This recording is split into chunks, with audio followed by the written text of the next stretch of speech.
திருப்பூர் மாநகராட்சியில் சேகரிக்கப்படும் குப்பைகளை முதலைப்பாளையம் பகுதியில் உள்ள பாறைக்குழியில் கொட்டுவதை கண்டித்து புதுப்பாளையத்தில் சாலை மறியல் போராட்டத்தில் ஈடுபட்ட பொதுமக்களை போலீசார் கைது செய்திருக்கிறார்கள். இதுகுறித்த விவரங்களோடு இணைகிறார் எமது செய்தியாளர் பூபதி. என்ன நடந்தது, முழு விவரங்கள்?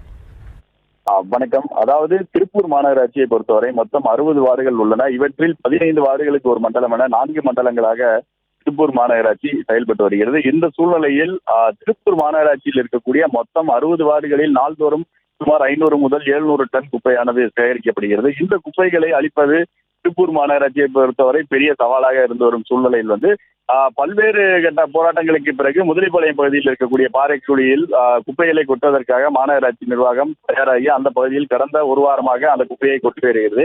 இதன் காரணமாக அந்த பகுதியில் இருக்கக்கூடிய, அதாவது அந்த பாறைக்குழியை சுற்றி இருக்கக்கூடிய சுமார் 200 மீட்டர் தொலைவில் தனியார் பள்ளிகள் 2 மற்றும் 100 மீட்டர் தொலைவிலேயே குடியிருப்புகள் உள்ள சூழ்நிலையிலும் குறிப்பாக அந்த பகுதியில் இருக்கக்கூடிய பாறைக்குழியில் தண்ணீர் இருக்கும் சூழ்நிலையில் இந்த குப்பையை கொட்டுவதன் மூலமாக அதாவது பிற்காலத்தில் தொடர்ந்து பல்வேறு பிரச்சனைகள் ஏற்படும்.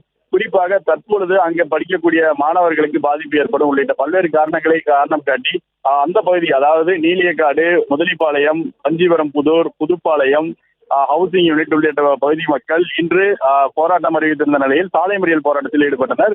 இவர்களை காவல்துறையினர் கைது செய்து தனியார் மண்டபத்தில் வைத்துள்ளனர்.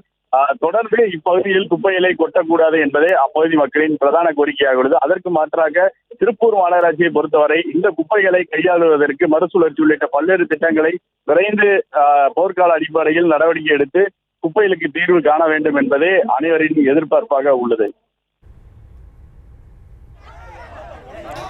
விவரங்களுக்கு நன்றி பூபதி.